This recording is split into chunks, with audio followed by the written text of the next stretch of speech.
함께 말씀 보겠습니다. 요한복음 2장의 말씀입니다.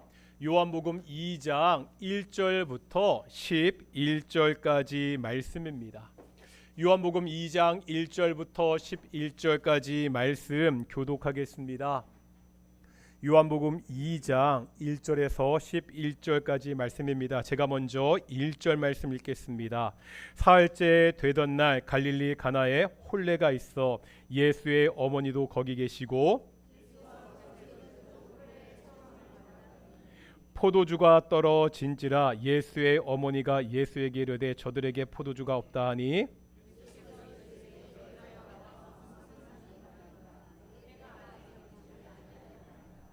그의 어머니가 하인들에게 이르되 너희에게 무슨 말씀을 하시든지 그대로 하라 하니라.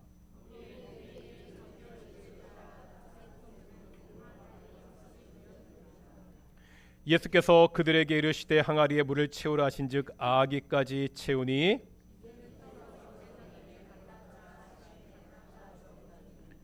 연회장은 물로 된 포도주를 맛보고도 어디서 났는지 알지 못하되 물 떠온 하인들은 알더라. 연회장이 신랑을 불러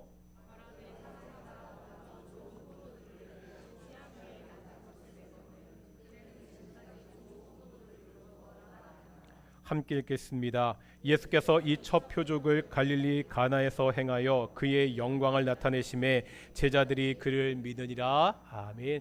이 시간 갈릴리 찬양대 찬양 하나님께 영광 돌리시겠습니다. 우리가 어릴 때 많이 불렀던 찬양 중에 예수님이 말씀하시니 이런 찬양이 있습니다. 아시죠? 악보 띄워드릴 거고 반주해 볼 테니까 우리 한번 1절만 한번 불러보겠습니다.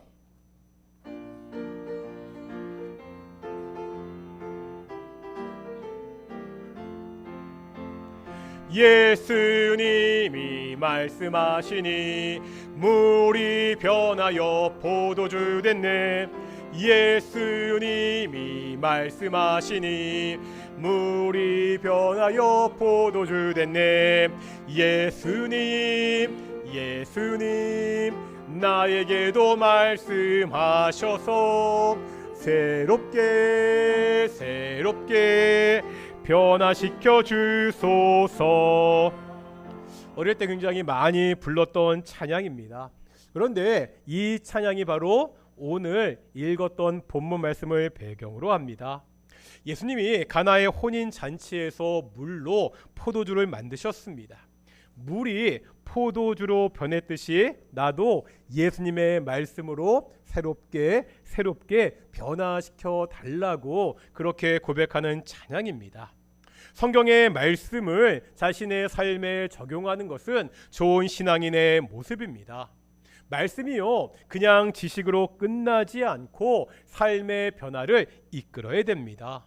물이 포도주가 된 이 일을 통해 자신의 변화를 간구하는 것은 개인의 묵상으로 나름 괜찮습니다. 다만요, 오늘 본문이 정말로 이 의미만 담고 있는지는 우리가 생각해 봐야 된다는 거예요. 오늘 본문의 말씀은 단순하게 개인의 변화에 대한 말씀이 아닙니다. 가나 혼인잔치에서 예수님이 물로 포도주를 만드신 사건은 요한복음에 나오는 예수님의 첫 번째 기적입니다. 우리가 지난주까지 예수님의 7가지 자기 계시를 보았습니다. 마찬가지로 요한복음에 보면 예수님의 기적 7가지가 정리되어 있습니다. 두 번째 기적이 요한복음의 4장에 나오는 신하의 아들의 병을 고치는 기적입니다. 세 번째 기억은 요한복음 5장에 나옵니다. 38년 된 병자를 고치십니다. 네 번째 기적은 요한복음 6장 오병이어의 기적이고요. 다섯 번째 기적은 6장에 무리를 걸으신 기억입니다. 여섯 번째 기적은 9장에 나오는데 소경을 고치신 기적이고요. 마지막 7번째 기적은 11장에 죽은 나사로를 살리는 기적입니다. 그런데 예수님이 공생의 기간 동안 이 7가지 기적만 행하지 않으셨습니다. 요한복음 20장 보실 텐데요. 요한복음 20장 30절과 31절 말씀 보겠습니다. 요한복음 20장 30절 31절 읽겠습니다. 시작.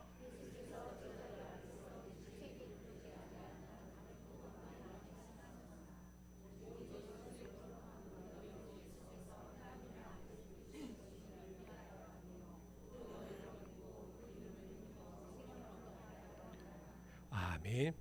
예수님은요, 공생애 3년 동안 수많은 기적을 행하셨습니다. 그런데 이 중에서 요한은 7가지 기적만 기록하고 내가 이렇게 7가지 기적을 기록한 목적이 있다고 말하고 있죠. 뭐지요? 예수님이 하나님의 아들 그리스도라는 사실을 믿게 하려는 것입니다. 이것이 왜 중요하죠? 우리가 예수님을 믿는 게 왜 중요하다고요? 마지막에 보니까 그 이름을 힘입어 예수님을 믿는 사람들은 무엇을 얻는다고요? 생명을 얻기 때문이라고 말씀하고 있습니다. 다시 말하면 요한복음에 기록된 기적들은 예수님이 하나님의 아들 그리스도라는 사실을 가르쳐주기 위해 기록되어 있습니다. 우리는 이제 이 기적들을 통해서 예수님이 누구인지를 압니다. 그 예수님을 믿고 생명을 얻게 됩니다. 그래서 요한복음은 다른 복음서와 달리요, 기적이다, 이적이다 이런 단어를 사용하지 않습니다. 조금 전에 보았던 20장 30절에도 보면 표적 이렇게 표현하고 있습니다. 오늘 본문 11절에도 보면 첫 표적이다 이렇게 표현하고 있습니다. 이 표적이라는 말을 영어 성경을 보면 사인 이렇게 되어 있습니다. 사인이 뭐죠? 표지잖아요. 표지판입니다. 우리가 길을 갈 때 표지판을 보고서 어디로 가야 하는지 알 수 있습니다. 요한복음에 나오는 놀라운 기적들이 표적 사인이 된다는 거예요. 뭐에 대한 사인이죠? 예수님이 누구신지를 보여주는 사인이 됩니다. 이제 이 사인을 보고 예수님을 믿을 수 있다는 거예요. 이제 오늘 본문 11절 보겠습니다. 오늘 본문 11절 읽겠습니다. 시작.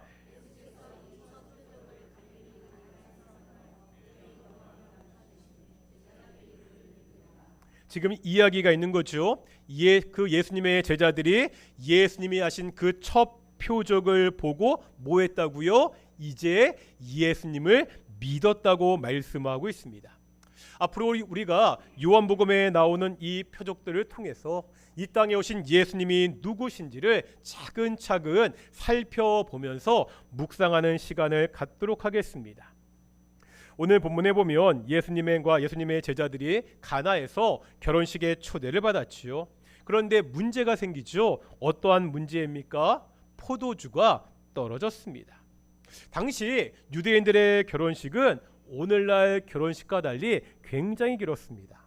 창세기 29장에 보면 야곱과 레아의 결혼식이 나오는데 이때 결혼식이 7일 동안 계속되었다고 나옵니다. 결혼식 후에 피로연이 며칠 동안 진행이 된 겁니다.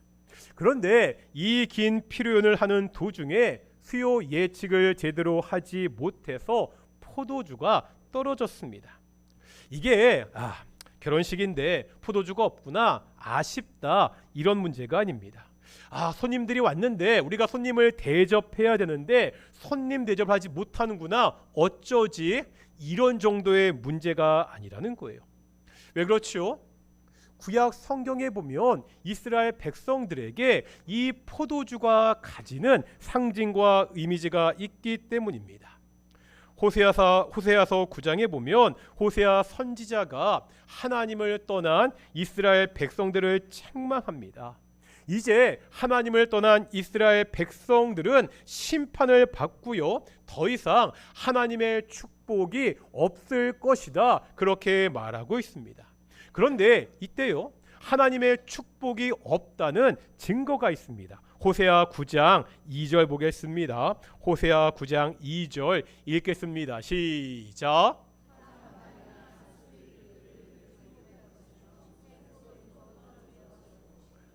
하나님의 축복이 없다는 증거가 마지막에 보니까 뭐라 말씀하고 있죠? 새 포도주가 떨어진 것이라는 것. 다시 말하면 이스라엘 백성들에게 포도주가 없다는 것은 하나님의 축복이 더 이상 없다는 말입니다. 이제 한번 이사야서 25장 6절 보겠습니다. 이사야서 25장 6절입니다. 읽겠습니다. 시작.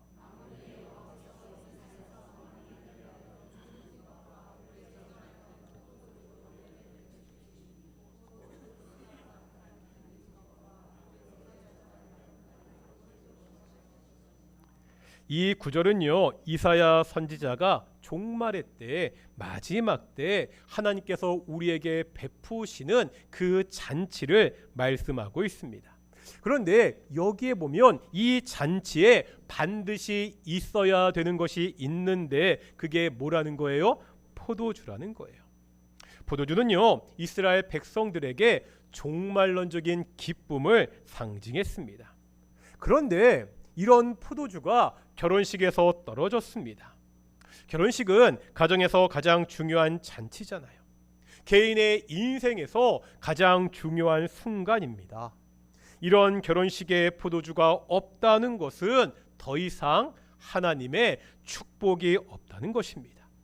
더 이상 하나님이 그 가정과 부부에게 주시는 기쁨이 없다는 의미입니다. 하나님의 축복이 없는 결혼식, 하나님이 베푸는 기쁨이 없는 결혼식, 세상에서 가장 불행한 결혼식입니다. 아무런 소망이 없는 절망적인 결혼식이라는 거예요. 그러기에 포도주가 없으면 더 이상 이 혼인 잔치가, 이 기쁨의 잔치가 지속될 수가 없습니다. 이런 상황에서 예수님이 물로 포도주를 만드십니다. 이제 포도주가 떨어져 중단되었던 이 결혼식이 계속될 수 있습니다. 이 사건을 겉으로만 보면 예수님께서 놀라운 이적으로 위기에 빠진 결혼식을 구하셨구나, 이렇게 볼 수 있습니다. 하지만 이 사건에는 더 깊은 의미가 있다는 거예요. 구약 성경에 보면 하나님과 이스라엘 백성의 관계를 결혼에 많이 비유합니다. 하나님께서 자신의 백성과 결혼하셨습니다. 하나님이 신랑이 되시고 이스라엘 백성들이 신부입니다. 그런데 문제가 생기죠. 이 신부인 백성들이 부정을 저지릅니다. 하나님을 떠나 우상을 숭배합니다. 하나님의 말씀을 거역하고 제 멋대로 삽니다. 그 결과 이 결혼 관계가 깨지죠. 결국 하나님은 하나님의 백성들을 떠나게 되고요. 하나님이 없는 백성에게 남은 것은 하나님의 무서운 심판입니다. 이 일은 최초의 사람 아담으로부터 시작되었습니다. 아담은요, 에덴 동산에 있는 다른 피조물과는 달랐습니다. 하나님과 아주 특별한 관계였습니다. 하나님의 일을 함께하는 동역자였습니다. 그런데 이 관계가 어떻게 되죠? 역시 아담의 죄로 깨지게 되죠. 이 죄로 아담은 하나님이 계시는 에덴 동산을 떠나야 됐습니다. 하나님을 떠난 사람의 운명이 뭐죠? 이제 더 이상 아무런 소망이 없는 하나님의 무서운 심판입니다. 이 절망적인 모습이 포도주가 떨어진 결혼식이라는 거예요. 하나님의 축복도 기쁨도 없는 이 결혼식의 모습이 인간이 처했던 운명이었습니다. 인간의 힘으로는요, 이 절망의 상태를 바꿀 수 없습니다. 인간 스스로가 다시 그 기쁨을 가져올 수가 없다는 거예요. 그러면 어떻게 회복할 수 있지요? 예수님이요, 물로 포도주를 만드셨을 때 이 물이 어디서 난 물인지 살펴볼 필요가 있습니다. 이제 6절과 7절인데요. 오늘 본문 6절과 7절 읽겠습니다. 시작.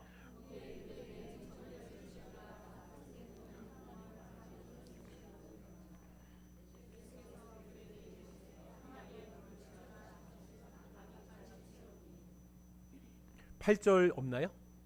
8절을 제가 안 줬구나. 이제는 떠서 연회장에 갖다 주라 하심에 갖다 주었더니.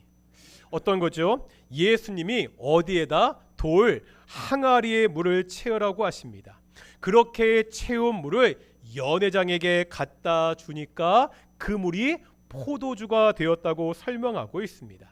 이럴 때 이 돌 항아리가 상징하는 것, 이 돌 항아리가 무엇을 위한 것이냐는 거예요. 다시 한번 6절 보시겠습니까? 6절에 보면 이 돌 항아리는 무엇을 위한 것이라고 말씀하고 있죠? 유대인의 정결 예식을 위한 돌 항아리였습니다. 이런 겁니다. 유대인들은요, 음식을 먹기 전에 물로 손을 깨끗하게 씻었습니다. 우리도 씻잖아요. 그런데 유대인들에게 이것은 단지 위생의 문제가 아니었다는 거예요. 그들은 손을 씻음으로 그들의 마음도 깨끗하게 된다고 생각했습니다. 손을 씻는 것은 자신들의 죄를 씻는 정결 예식이었습니다. 오늘 본문에 나오는 이 돌 항아리는 이 정결 예식을 위한 물을 담는 항아리입니다. 보통 한 통을 약 40리터 정도라고 이야기합니다. 2-3통 든다고 이야기했으니까 이 돌 항아리, 이 한 항아리에는 약 100리터 정도의 물이 들어갑니다. 이 돌 항아리가 6개가 있었잖아요. 그러니까 약 600리터 정도의 물이 준비되어 있었습니다. 지금요, 정결 예식을 위해서 이렇게나 많은 돌 항아리를 준비했습니다. 하지만 포도주가 떨어지자 결혼식이 위기에 처했을 때 이 많은 돌 항아리는 아무런 도움이 되지 못했다는 거예요. 이 돌 항아리는요, 정결 예식으로 대표되는 옛 시대와 질서를 상징합니다. 인간의 노력을 상징한다는 거예요. 유대인의 정결 예식은요, 그 손을 깨끗하게 씻을 수가 있었습니다. 하지만 근본적인 죄의 문제를 해결하지 못했습니다. 무슨 말이죠? 우리가 아무리 열심히 노력을 하더라도 한번 깨어진 하나님과의 관계를 회복할 수 없다는 거예요. 우리 인간의 힘으로는 하나님이 없는 이 절망의 살태를 결코 벗어날 수가 없다는 말입니다. 이것을 누가 회복할 수 있지요? 예수님이십니다. 예수님은요, 비어있는 그 돌 항아리에 물을 채우라고 하십니다. 이제 그 물이 포도주로 바뀝니다. 오직 예수님만이 포도주가 떨어진 결혼식에 포도주를 공급할 수 있습니다. 오직 예수님만이 하나님의 축복이 없는 결혼식에 하나님의 축복을 가져올 수 있습니다. 오직 예수님만이 영원한 심판으로 절망했던 인간들에게 참 기쁨을 가져올 수 있습니다. 물이요, 포도주로 바뀐 기적은 예수님만이 우리에게 참 평안과 기쁨을 가져오는 분이라는 표적입니다. 오직 예수님만이 우리의 구원자가 되신다는 사인입니다. 우리가 이 예수님을 믿고 영원한 심판에서 구원을 받았습니다. 다른 방법은 없다는 거예요. 다른 길은 없다고 분명히 말씀하고 있습니다. 이미 우리가 배웠듯이 오직 예수님만이 길이요, 진리요, 생명이 되신다고 성경은 우리에게 가르치고 있습니다. 예수님이 절망 중에 있는 사람들에게 참 기쁨을 가져오신다는 것은 구원론적인 의미만 있는 것이 아닙니다. 우리 개개인의 삶에서도, 우리가 매일매일 살아가는 인생의 길에서도 마찬가지입니다. 혹시 기억나실지 모르겠습니다. 우리가 몇 년 전에 박모세 군과 그의 어머니인 조영애 집사님을 초청해서 간증을 들은 적이 있습니다. 기억나십니까? 이때 간직 때 들었던 말씀 중에 기억에 남는 말씀이 있었습니다. 박모세 형제는 생후 3일 만에 대뇌의 70%, 손해의 90%가량을 절단해야 했습니다. 이 엄청난 수술을 받고서 기적적으로 산 것도 참 감사한 일이죠. 하지만 이 수술 이후에도 계속해서 몸이 좋지 않기 때문에 계속 수술을 받아야 했고요. 진료를 받아야 했습니다. 문제는요, 상황이 이런데 남편의 회사가 그만 부도가 나고 말았습니다.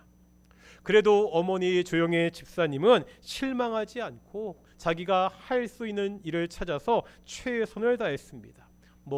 목욕탕 청소도 하고 우유 배달도 하고 자판기 관리도 하면서 아이를 데리고 정말 하루하루 성실하게 최선을 다해 살았습니다. 그런데 어느 날 목욕탕 청소를 하다가 미끄러져서 다리를 크게 다치고 말았습니다. 이때는 정말 하나님을 원망하는 말이 입에서 나왔다고 합니다. 나를 사랑하신다고 하면서 왜 이렇게 고난만 안겨주십니까? 아니, 아픈 아이가 있으면 경제적인 여건이라도 좀 좋게 해줘야 되는 것 아닙니까? 아픈 아이가 있는데 돈도 없습니다. 거기다 자신의 몸도 다쳤습니다. 뭐 하나 제대로 풀리는 것이었습니다. 제가 그동안 목회를 하고 신방을 다니면서 이런 경우를 참 많이 보았습니다. 제가 가끔 인용하는 글인데요, 톨스토이가 쓴 안나 까렐이라는 소설이 있습니다. 이 소설의 첫 문장이 유명한데 이렇게 시작하거든요. 한번 읽어보시겠습니까? 시작.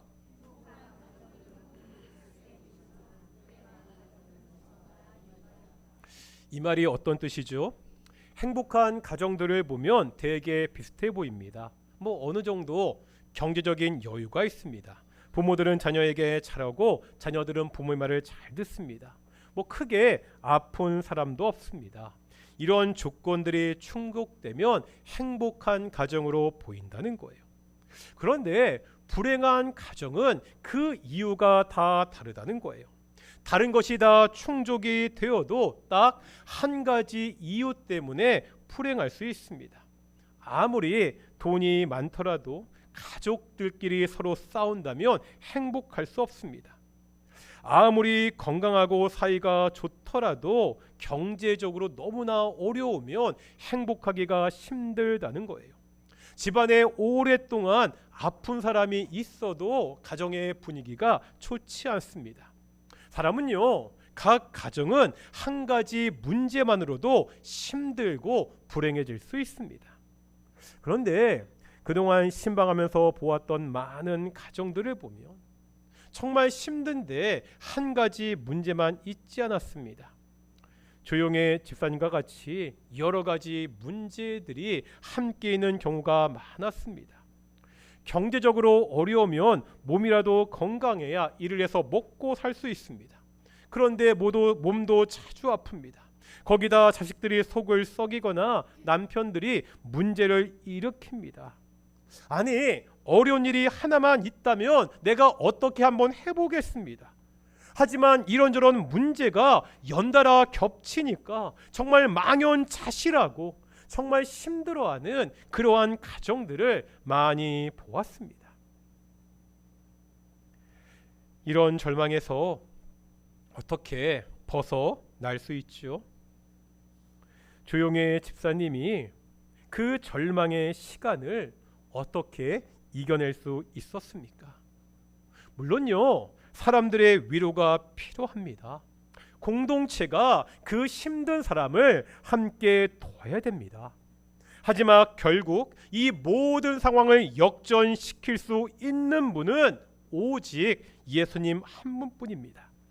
나를 위하여 십자가에서 죽으신 그 예수님을 바라보는 그 신앙만이 절망에서 참된 소망으로 나아가게 할 수 있습니다. 박모세 형제는요, 목숨은 겨우 건졌지만 뇌의 90%가 손실되었습니다. 의사가 말하기를 앞으로 이 아이는 볼 수도 없고 들을 수도 없고 말할 수도 없을 것이라 이렇게 이야기했습니다. 그런데 그런 모세 형제가 보고 듣고 말하는 것을 넘어서 이제 정말로 그 아름다운 목소리로 하나님을 찬양하고 있습니다. 오직 하나님의 능력입니다. 예수님의 십자가 사랑입니다. 예수님은 절망과 불행 속에 있던 그 결혼식을 기쁨과 소망으로 바꾸셨습니다. 영원한 하나님의 심판 가운데 있던 우리들을 하나님의 자녀로 만드셨습니다. 오늘 우리에게 있는 어떠한 고난도 어떠한 절망도 예수님을 통해서 기쁨과 소망으로 바뀔 수 있다는 것을 오늘 본문은 우리에게 보여주고 있습니다. 이 기쁨과 소망은요, 세상이 결코 줄 수 없는 것입니다. 물이 변한 포도주를 맛본 연회장이 이렇게 말하죠. 오늘 본문 10절의 말씀입니다. 읽겠습니다. 시작.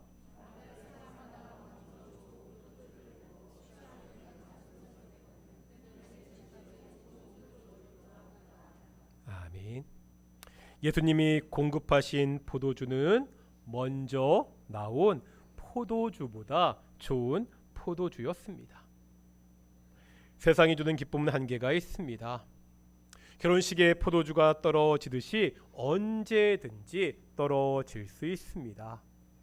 하지만 예수님이 주시는 기쁨은 다르다는 거예요. 예수님이 생수의 근원, 기쁨의 근원이 되시기 때문입니다. 예수님이 말씀하셨죠. 마태복음 11장 28절 읽겠습니다. 시작. 수고하고 무거운 짐진 자들아 다 내게로 오라. 내가 너희를 쉬게 하리라. 우리에게 어떠한 수고가 있나요? 우리에게 어떠한 짐이 있습니까? 예수님께 가야 됩니다. 나를 위하여 십자가에서 죽으신 그 예수님의 사랑 앞으로 나아가야 됩니다. 아니, 당장에 내 앞에 있는 그 문제가 해결되지 못할 수도 있습니다.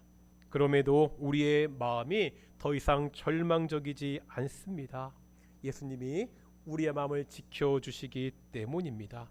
결국 우리의 인생을 가장 좋은 길로 인도하시기 때문입니다. 우리가 예수님 안에서 세상이 줄 수 없는 참된 기쁨을 누릴 수가 있습니다.